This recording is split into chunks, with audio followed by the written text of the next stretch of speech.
6000 পাতা রিপ্লাই আমি আজকে সাবমিট করেছি। তারা সেই রিপ্লাই দেখে যদি আবার মনে করে আমাকে ডাকবে, এবং আমি বলে এসেছি যখন আমাকে সামান দিয়ে ডাকবে, আমি বারবার যে কথা বলেছি আজকেও সে কথা বলে এসেছি যে আমি তদন্তকারী সংস্থার সাথে কোঅপারেট করেছি, আগামী দিনেও করব। এমনকি নবজোয়ার কর্মসূচির মধ্যেখানেও আমাকে ডাকা হয়েছিল, আমি এসেছি। ইন্ডিয়ার অপোজিশন মিটের যেদিনকে কোঅর্ডিনেশন কমিটির বৈঠক ছিল 13ই সেপ্টেম্বর আমাকে ডাকা হয়েছিল, আমি এসেছি। তার পরবর্তীকালে 3 অক্টোবর একটা নোটিশ দেওয়া হয়েছিল, আমার দিল্লিতে কর্মসূচি ছিল। আমি বলেছিলাম সেখানে যেহেতু আমার পূর্ব নির্ধারিত কর্মসূচি রয়েছে আমি যাব না, এবং পরবর্তীকালে 9 অক্টোবর আরেকটা সামান দেয় আমাকে, যেটা কলকাতা হাইকোর্টের ডিভিশন বেঞ্চের নির্দেশের পরে সেটা ইনফ্রাকচুয়াস হয়ে যায়।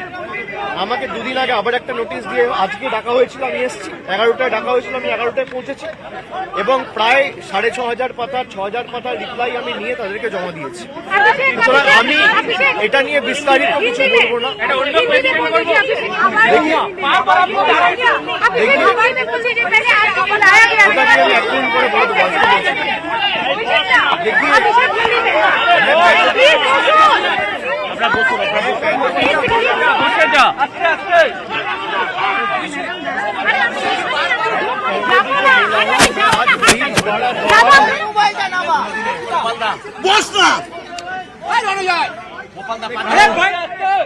कि इन्वेस्टिगेटिंग एजेंसी मुझे जब जब समन किया है, इवन मेरा पॉलिटिकल एंगेजमेंट्स के बीच में जब समन आया है, मैं यात्रा के बीच जब रहा हूँ तभी भी यात्रा छोड़ के कलकत्ता आया हूँ इन्वेस्टिगेशन में कोऑपरेट करने के लिए। और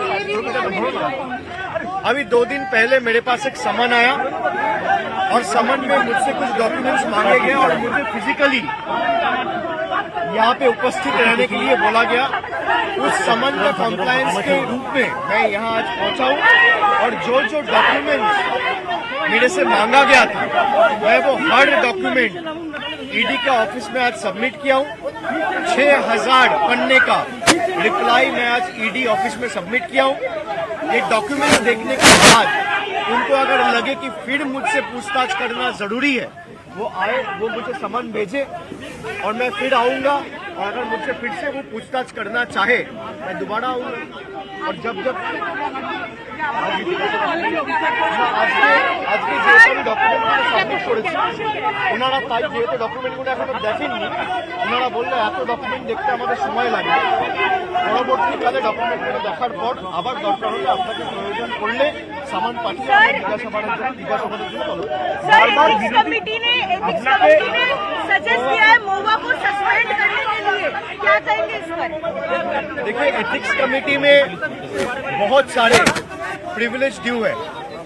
आपने देखा 1-1.5 महीना पहले जब नई पार्लियामेंट की 4 दिन का सेशन बुलाया गया, वहां बीजेपी का सांसद रमेश बिदुड़ी किस तरीके से किस अपशब्द का यूज किया और किस तरीके से वो पार्लियामेंट का गरिमा, सदन का गरिमा को ठेस पहुंचाने की कोशिश की। और बीजेपी का ऐसे बहुत सारे सांसद है जिनके खिलाफ प्रिविलेज मूव किया गया है, वो ड्यू है, उसका सुनवाई नहीं होती है।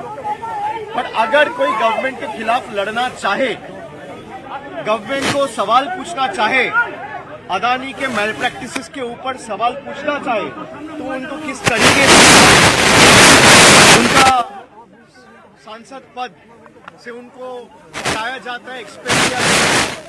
तो मुझे लगता है कि ये जो स्टेप सेंट्रल गवर्नमेंट ने उठाया है, गवर्नमेंट को सवाल पूछना चाहे, अदानी के मैल प्रैक्टिसेस के ऊपर सवाल पूछना चाहे, तो उनको किस तरीके से उनका सांसद पद से उनको हटाया जाता है, एक्सपेल किया जाता है। तो मुझे लगता है कि ये जो स्टेप सेंट्रल गवर्नमेंट ने उठाया है, और एथिक्स कमेटी ने एक चीज, जितना डिसेंट नोट का पोर्शन कल मेरे पास आया, उसमें एथिक्स कमेटी के चेयरमैन ने लिखा है कि भाई इनके खिलाफ कुछ है तो आप इन्वेस्टिगेट करो। अगर आपके पास नहीं है and it is subject to investigation, तो आपने एक्सपल्शन कैसे रिकमेंड किया? मेरा सवाल बस इतना है। और मुझे लगता है कि Mahua Moitra is competent enough to fight a battle on her own. मुझे भी 4 साल से ये बुला रहा है, पूछताछ कर रहा है, अलग अलग केसेस में अटैक कर रहा है। एक में कुछ नहीं मिल रहा है तो दूसरे में टैग कर रहे हैं, दूसरे में कुछ नहीं मिल रहा है तो तीसरे में टैग कर रहे हैं। वो इनका स्टैंडर्ड प्रैक्टिस है।